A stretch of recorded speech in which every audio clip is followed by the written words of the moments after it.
괴테와의 대화. 우리는 각자의 삶이라는 울타리 안에서 비슷한 시야와 경험을 가진 이들과 어울리며 살아갑니다. 직업이나 경제적 수준의 차이는 있을지라도 우리가 공유하는 삶의 범위는 크게 다르지 않습니다. 이러한 한계를 넘어 더 넓은 사고와 깊은 통찰을 일깨워줄 멘토를 만나는 것은 쉽지 않습니다. 그러하기에 우리는 책 속에서 멘토를 찾게 됩니다. 오늘은 철학자 니체가 현존하는 독일 최고의 양서라고 극찬한 괴테와의 대화를 통해 시공을 초월한 위대한 멘토 괴테를 만나보려고 합니다. 책 속에는 예술을 대하는 자세, 자연에 대한 이해, 글쓰기와 독서의 방법, 사랑, 신의 존재 등 삶의 모든 분야에 대한 괴테의 깊고 위대한 통찰이 담겨 있습니다. 괴테는 뛰어난 지성뿐 아니라 그 시대의 네로라 하는 인물들, 즉 나폴레옹, 헤겔, 모차르트, 베토벤 등과의 활발한 교류를 통해 그들의 전문 지식을 흡수하고 이를 자신만의 시선으로 재해석하여 새로운 통찰을 만들어내었으며 그러하기에 그는 시공을 초월한 위대한 멘토가 될 수 있었던 것입니다.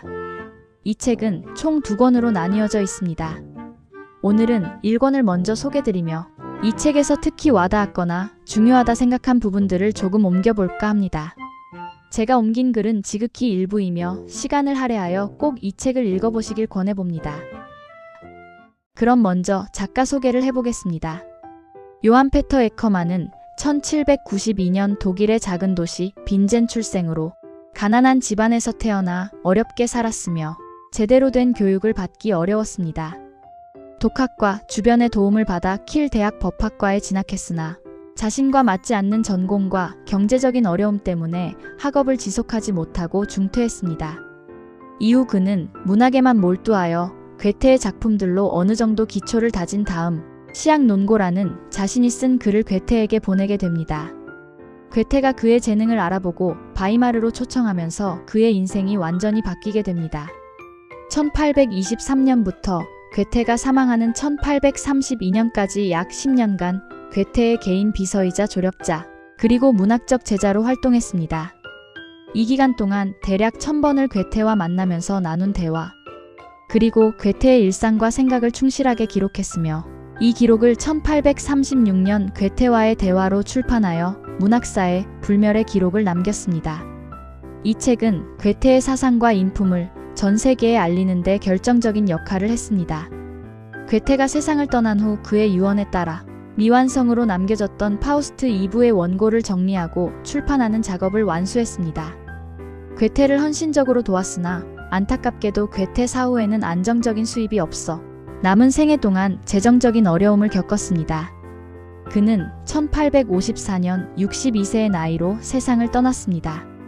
에커만은 스스로 위대한 작가가 되지는 못했지만 위대한 스승의 지혜를 기록하고 후대에 전달하는 역할을 충실히 수행하여 문학사에서 중요한 인물로 인정받고 있습니다. 자, 그렇다면 괴테와의 대화를 통해 위대한 멘토를 만나러 가보시죠. 우선 저는 5가지 주제로 분류하여 옮겨보았습니다. 첫 번째, 창작 및 작가의 자세에 관련된 글입니다. 특히 내가 경고하는 바는 자기 멋대로 커다란 걸 꾸며내지 말라는 것이네.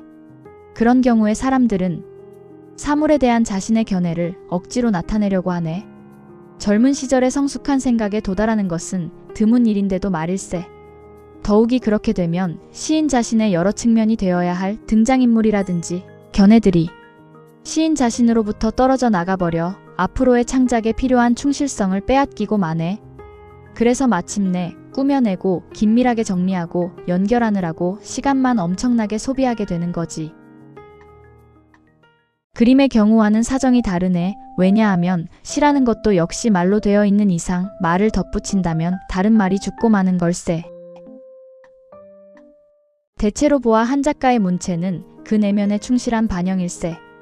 명석한 문장을 쓰려고 한다면 우선 그의 영혼이 명석해야만 하며 스케일이 큰 문장을 쓰려고 한다면 우선 스케일이 큰 성격을 가져야만 하는 것이지. 나의 작품은 대중을 위해 쓰인 것이 아니라 그 어떤 비슷한 것을 원하고 추구하며 같은 방향으로 나아가고자 하는 소수의 사람들을 위한 것이네.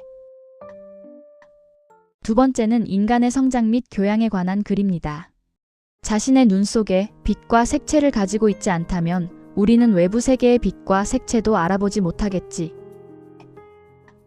사람이란 무언가를 이루려고 한다면 우선 무언가가 되어야 한다네. 무언가 위대한 것을 이루려면 그 전에 자신의 교양을 높이 쌓아야 하는 법이야. 바이런의 대담성, 당돌함과 웅대함. 이 모든 게 인격 형성에 도움이 되는 것이 아니겠나?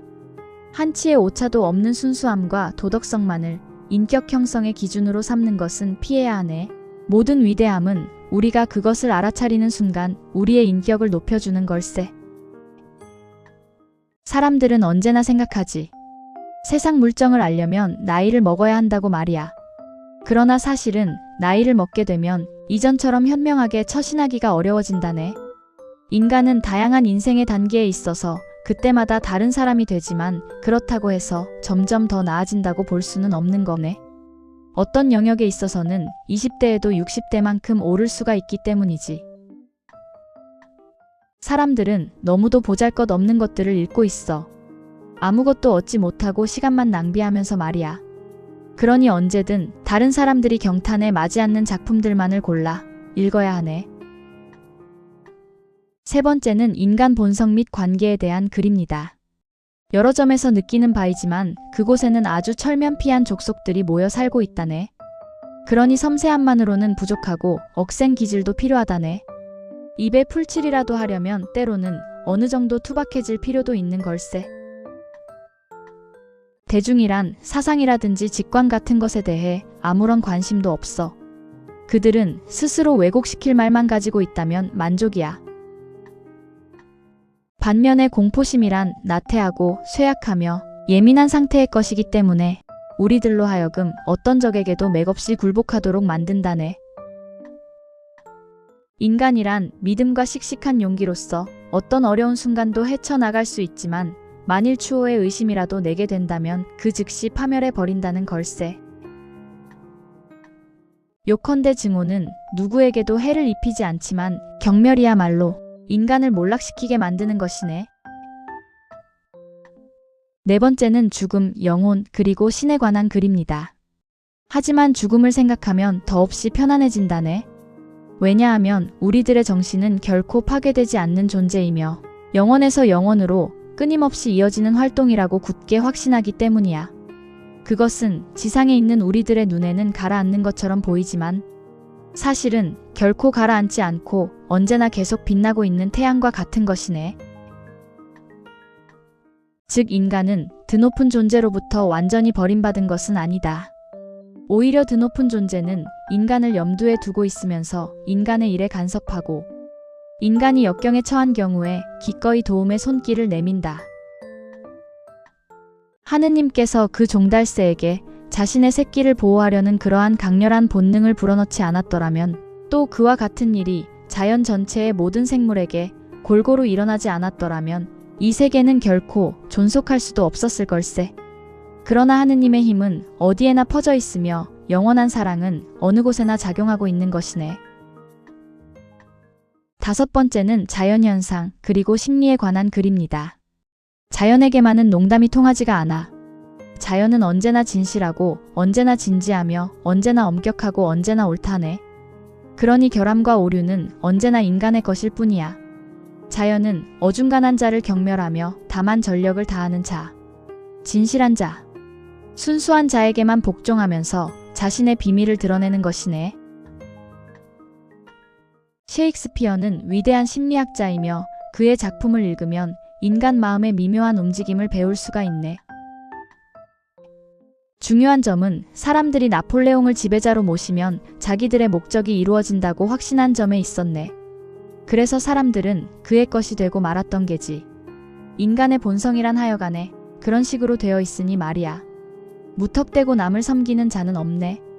그렇게 함으로써 자신에게 득이 된다는 걸 알기 때문에 기꺼이 그렇게 하는 거지. 나폴레옹은 인간들에 대해 너무나 잘 알고 있었지. 그래서 인간들의 그러한 약점을 적절하게 이용할 수 있었던 거야. 자신을 절대에까지 높이고 모든 것을 어떤 이념의 실현을 위해 희생시킨다는 것이 얼마나 위험한가를 나폴레옹은 우리에게 몸으로써 보여주고 있는 거네. 괴테와의 대화는 에커만이 쓴 일기로 되어 있기에 언제 어떤 페이지를 넘겨보아도 자신에게 필요한 통찰을 얻을 수 있습니다. 그러하기에 오래도록 인생책으로 두고 볼 수 있는 책입니다. 여기서 기록하지 못한 에커만의 생각에서도 우리가 얻을 수 있는 것이 많습니다.